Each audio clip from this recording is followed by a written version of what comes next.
क्यों? पहले तो 4-5 लड़के होते थे तो कम से कम एक बहू तो रोटी दे देती थी।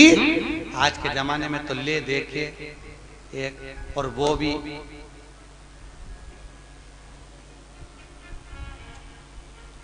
खैर आप सबकी बहुएं तो भगवान की कृपा है बहुत अच्छी मिली हैं, और जैसी भी मिली है ईमानदारी की बात है आज के समय की बहुएं तो फिर भी अच्छी हैं।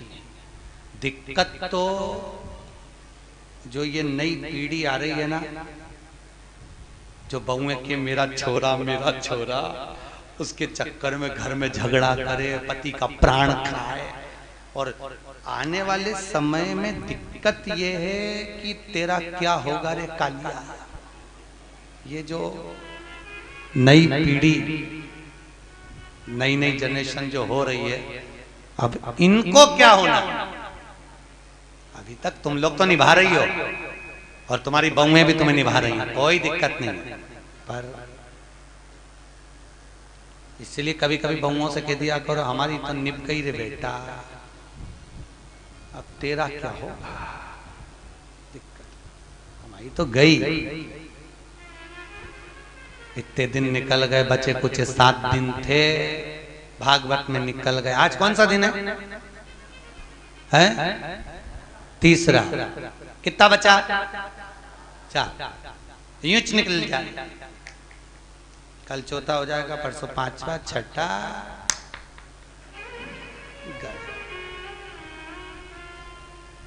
अब कई करे तो तुम तो कभी कभी बहुओं को कह दिया करो हमारी तो निकली गई, बचपन गवा दिया, जवानी निकल गई, शरीर बुढ़ापा आ गया, 2 रोटी खाएंगे, कहीं पे भी पड़े रहेंगे, राम गुण गाएंगे, कोई भी दे देगा री बेटा। पर दिक्कत तो आजकल के बच्चे इतने प्रश्न करते हैं, और प्रश्न माँ से नहीं करते जितने दादी से करते हैं। सबसे ज्यादा प्राण खाए औलाद दादी की। एक बच्चा दादी के पास आके बोला दादी दादी, दादी बोली हाँ। एक बार तू टें बोलना, टें। दादी बोली ये टें क्या होता है रे? नहीं दादी तू बोल मुंह से टें, ऐसा बोल दे बस। दादी बोली नहीं बोलूं, पहले बता क्यों बुलवा रहा है। दादी तू बोल तो सही, टें नहीं बोलूं, पहले बता क्यों बुलवा रहा है। दादी ने 5 रुपए दिए, ले टॉफी खा लेना, अब बता मुझसे टें क्यों बुलवा रहा है। दादी कल मम्मी पापा पलंग पे बैठ के बात कर रहे थे, जब अम्मा टें बोल जाएगी तो सारी जायदाद अपनी हो जाएगी, सारी जायदाद। तो तुम ध्यान रखना रे हो इंदौर वालों, टें मत बोलना भूल से। बच्चे इतना प्रश्न करें। एक छोटा बच्चा अपनी दादी की गोद में आकर बैठ गया, बोला दादी दादी। दादी बोली हाँ। आज वो पड़ोसी है ना लल्लू, हाँ, उसके यहाँ पे बूंदी का रायता बना, बूंदी बनी, सेव बना, पूड़ी बनी, सब्जी बनी चना की। दादी बोली वो तो बने गई, क्योंकि उसकी दादी मर गई तो 12वें का भोजन बना है। इतने में बच्चा बोला दादी अपने यहाँ कब बनेगा। दादी ने एक धर के दिया। अच्छा बच्चे भी बहुत प्राण खाए तो दादियों के खाए, क्योंकि दादियों को ज्यादा शौक था। बेचारी बहू छोरा छोरी नहीं देवे तो दादी के एक तो कल्लोरी में पाल लूंगी, मैं बैठी हूँ, मैं हूं ना संभाल लूंगी, मैं हूं ना संभाल लूंगी, मैं हूं ना संभाल लूंगी। अच्छा इनको ना जाने क्या शौक भगवान। दिन भर अब छोरा बहू का छोरा छोरी हो गया ना, अभी भी आशा लगा के बैठी है बस बहू क्या छोरा हुआ, मेरे पोते का ब्याह हो जाए, पोता बहू आ जाए, बस मैं सोना की सीढ़ी चढ़ जाऊं। बताओ सुखदेव आश्रम की 4 सीढ़ी चढ़ते नहीं बन रही, सोना की सीढ़ी चढ़ने चली। यहाँ पे तो हापड़ी भरा रही है सोना की चढ़। और औलाद भी ऐसी, पर पोता भी हो गया तो सोने की सीढ़ी जब दादियों की चढ़ाएं, कई जगह हमको बुलाएं देखने के लिए, गुरुजी आओ हमारी अम्मा सोने की सीढ़ी चढ़ रही, तो इतनी सी सोने की सीढ़ी बनवाए पट्टा, इतनी सी सीढ़ी चढ़ जाए, वो सीढ़ी मुड़ जाए पर अम्मा नहीं चढ़े।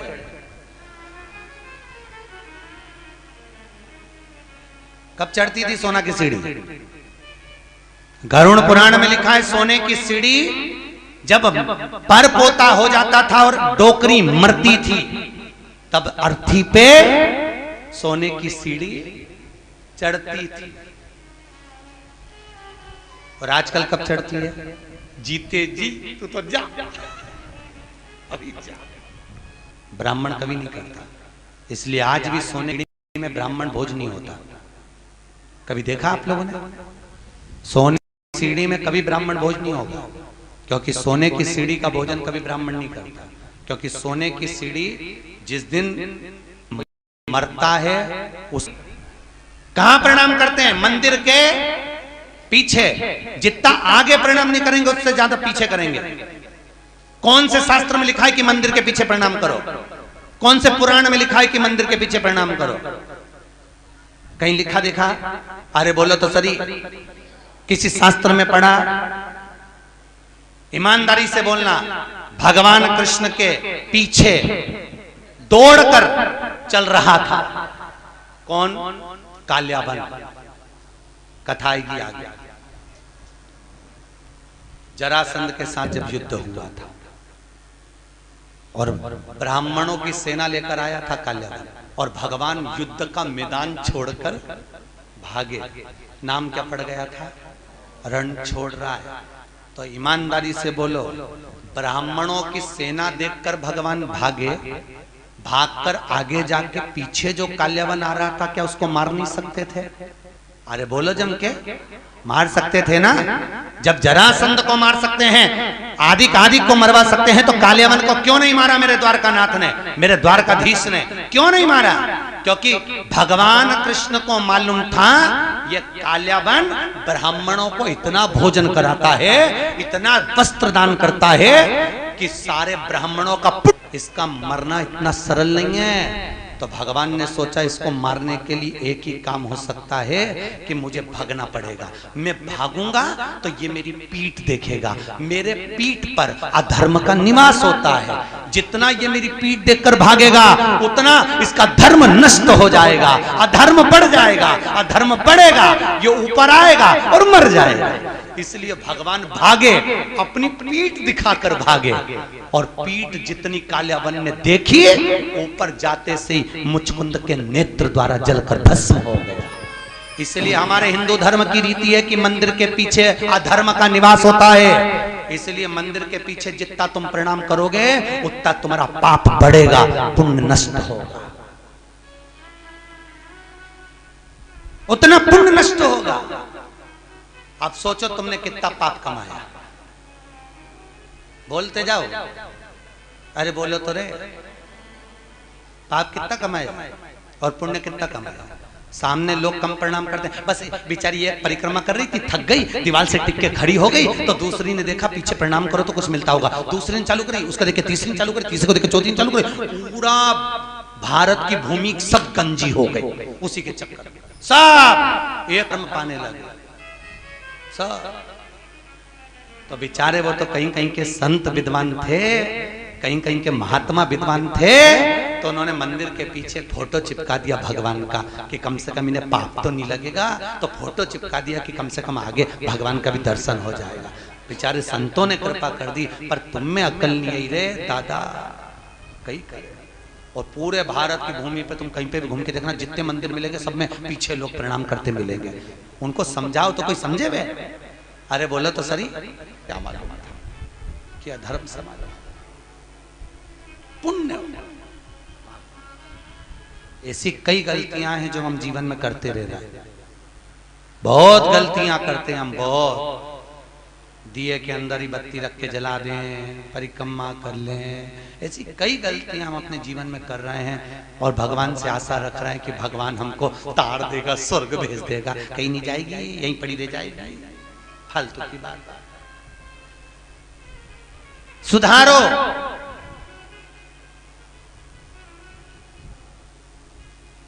कुछ तो गलत भक्षण करा होगा तो स्वास्थ्य का खराबी हो जाती है, कुछ जीवन को भ्रमता उत्पन्न कर देता। हमें बचना उस भ्रम से, हमें डरना उस भ्रम से।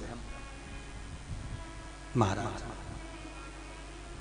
भरत जी महाराज हिरण की योनि में पड़ गए, हिरण की योनि से निकले, संतों की परिक्रमा कर कर तो वापिस मनुष्य देह मिल गई, नाम भरत पड़ गया। बड़े भाई ने कहा खेत पे से चिड़िया उड़ाना, एक बार की उड़ाई, दूसरे बार न उड़ाई। राम जी को खेत, राम जी की चिड़िया ना उड़ाई। राजा जड़ भरत नाम पड़ गया। भरत जी को जड़ भरत, जड़ मतलब पागल, पागल मतलब मूर्ख। पागल प्रमोशन होता है, समझदारी डिमोशन होती है। पागल क्या है? अरे बोलो जम के प्रमोशन। आपको कोई पागल कहे, बड़े प्रसन्न होना, बड़े बड़े। अगर कोई आपको पागल कह रहा है तो उसमें प्रसन्नता होना चाहिए। समझदार नहीं बनना अपना, कभी जिंदगी में मत बनो समझदार। घर में दो तरह की बहू होती है, एक समझदार, एक पागल। जो समझदार होती है वो 24 घंटे काम में लगी रहती है। 24 काहे बजा रहे हो? दो तरह की, एक समझदार है, एक पागल। समझदार लगी हुई है 24 घंटे, पागल है वो सबसे पहले डेंटिंग पेंटिंग करके खा पी के वो जाए। उसको कोई सुध नहीं क्या हो रहा है क्या नहीं हो रहा है, उसको कोई मतलब नहीं। आग लगे बस्ती में अपन रहो मस्ती में। मीरा को, कर्मा को, नामदेव, ध्रुव, प्रहलाद, रामकृष्ण परमहंस, भारत की भूमि के जितने संत हुए, लोगों ने उनको पागल ही तो कहा है। क्योंकि भगवान की भक्ति में जो डूब गया, लोग कहते हैं वो पागल हो गया। महाराज भक्ति में, भरत जी महाराज ने राजा राहुगण को ज्ञान दिया। कपिल मुनि के आश्रम में राजा राहुगण गए हैं, बाबा कपिल ने भी उनको ज्ञान अर्जन कराया। समय आया आगे, हिरण्यकश्यप ऊपर, ना अंदर ना बाहर, ना अस्त्र से ना शस्त्र से, न दिन में ना रात में, न नर से ना पशु, सब रूप में मैं मरूं ना, ये विचार किया। घर आए, पत्नी नहीं थी, इंद्र के यहाँ से नारद जी के यहाँ, नारद जी के यहाँ से पत्नी और पुत्र को लेकर आए। हिरण्यकश्यप के पुत्र का नाम है, जिसने आते ही भगवान के नाम का हिलाद करा, वो प्रहलाद हुआ। प्रहलाद लेकर आए, विद्या अध्ययन करने भेजा। जिसको गर्व का ज्ञान हो उसे बाहर के ज्ञान की जरूरत नहीं पड़ती। गर्भित ज्ञान प्रथम होता है, प्रथम ज्ञान है गर्भ का। इसलिए हमारे यहाँ पर बुजुर्ग माताएं कहती हैं गर्भवती नारी को भजन करना चाहिए, कीर्तन करना चाहिए, कथा सत्संग श्रवण करना चाहिए। पर आज के जमाने में डॉक्टर कह देते बेड रेस्ट, पलंग पे पड़ी रहो, दिन भर टीवी देखती रहो, और दिन भर वह टीवी में ढिसुम ढिसुम, तो वो औलाद भी ऐसी पैदा होती है, दिन भर ये वो तोड़ती फिरती है। मिले रोते ही मिले तो औलाद भी ऐसी पैदा हुई है, 1 मिनट सकनी नहीं बैठे, 1 मिनट। कई बुजुर्ग माताओं को तो बहुत गुस्सा आ जाता, कह देती है बहू हमारी भी 4 औलाद थी, खिला दो पिला दो पटक दो, आराम से खेलती रहे। ऐसी औलाद तूने पैदा करी है, 2 मिनट चैन से नहीं रहते, 2 मिनट। कई माताएं महाराज, हिरण्यकश्यप ने पूछा, जब हिरण्यकश्यप की बहन चली गई, समाप्त हो, पूछा कहां है तेरा भगवान? सर्वस्व खंबे में है, खंबे में भी है। गदा का प्रहार करा, खंबा टूट के नीचे गिरा, नरसिंह भगवान प्रकट हो गए। बोलो नरसिंह भगवान की। नरसिंह भगवान प्रकट हुए। शाम का समय था, पकड़ा, दहली पर ले गए। न नीचे मरे न ऊपर, जंघा पर मारा, न अंदर न बाहर, दहली पर। न अस्त्र से न शस्त्र से, नख से, न दिन में न रात में, शाम के समय, न नर से न पशु से, नरसिंह बनकर, ना ही 12 महीने में मरे, इसलिए एक अधिक कर, अधिक मास। हाथों को फाड़ा, आते निकाल कर गले में धारण करा, देवताओं ने पुष्पों की वृष्टि करी। बोलो नरसिंह भगवान की। नरसिंह भगवान का आनंद सुख प्राप्त हुआ। प्रहलाद जी ने स्तुति करी है महाराज, नर हरि नंद लाल भजो नरसिंह गोपाल, नर हरि नंद लाल भजो नरसिंह गोपाल, नर हरि नंद लाल भजो नरसिंह गोपाल, नर हरि नंद लाल भजो नरसिंह गोपाल, भजो नरसिंह गोपाल, भजो नरसिंह गोपाल, भजो नरसिंह गोपाल, भजो नरसिंह गोपाल, नर हरि नंद लाल भजो नरसिंह गोपाल, नर हरि नंद लाल भजो नरसिंह गोपाल, नर हरि नंद लाल भजो नरसिंह गोपाल, नर हरि नंद लाल भजो नरसिंह गोपाल। बोल नरसिंह भगवान की। भगवान नरसिंह आनंद में रहकर प्रहलाद को जिह्वा से चाट कर पशुता दर्शाते हैं, स्तुति कर आनंद सुख प्रहलाद जी महाराज पाते हैं। आगे गजग्रह का वर्णन, एक सुंदर सरोवर में हाथी स्नान करने गया, मगर ने पांव पकड़ा, छूटता नहीं, बहुत प्रयास किया। अंत में पूरा परिवार जब हार गया तब भगवान को बुलाया। भगवान ने आकर सुदर्शन उठाकर उस मगर का शीश काटा है, हाथी का पांव छूटता है। हो नाम का सुर भगवान का स्मरण कर कर जाता है। कोई नहीं आता, कोई। तो कहते हैं ना, जब कोई नहीं आता मेरा शाम आता है,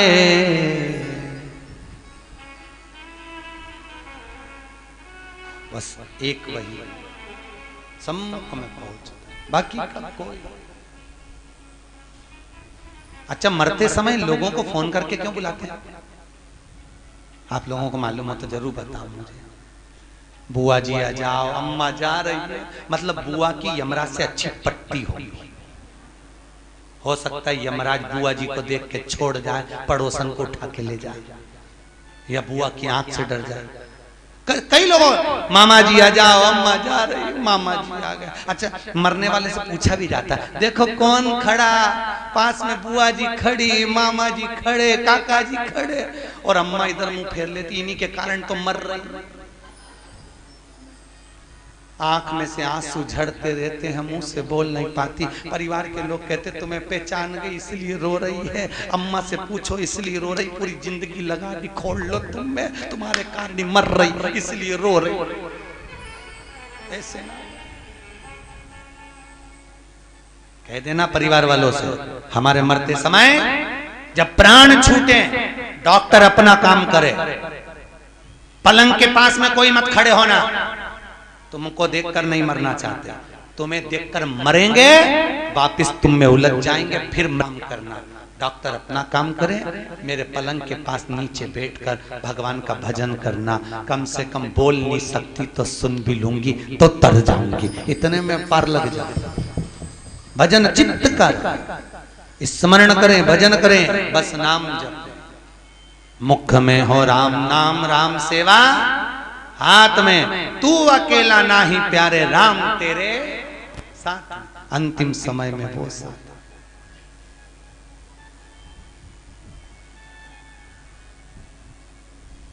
कहे हारे हारे हारे तुम हारे के सहारे। हम दुनिया में जगत में हार जाएं, पर एक सहारा आपका है, आपकी कृपा, आपके दिमाग कोई कौन होगा? महाराज बाक्य बिहारी मेरा ठाकुर, मेरा लाडला, मेरा कृष्ण, मेरा गोपाला, मेरा कन्हैया, बस एक वही। हाथी का पांव छूटा, देवता राक्षसों ने मिलकर समुद्र का मंथन करा, सब कुछ निकला, रतन माणिक मोती सोना चांदी हीरा पन्ना गौ औषधि सब निकला। फिर निकली लक्ष्मी, वो भी दी, अमृत निकला, विष निकला, विष शिव जी को दिया, अमृत देवता ले जा रहे थे, राक्षसों ने छुड़ा लिया। आपस में भगवान ने मोहिनी बनकर अमृत बांट दिया। चंद्र सूर्य ने कहा ये राहु है, शीश कटा, ऊपर का भाग राहु, नीचे का भाग केतु हो गया। राजा बलि की सत्ता स्थापित हो गई। अदिति माता ने कश्यप बाबा से विनती करी, मेरे गर्भ से कोई ऐसा पुत्र हो जो इंद्र की सत्ता को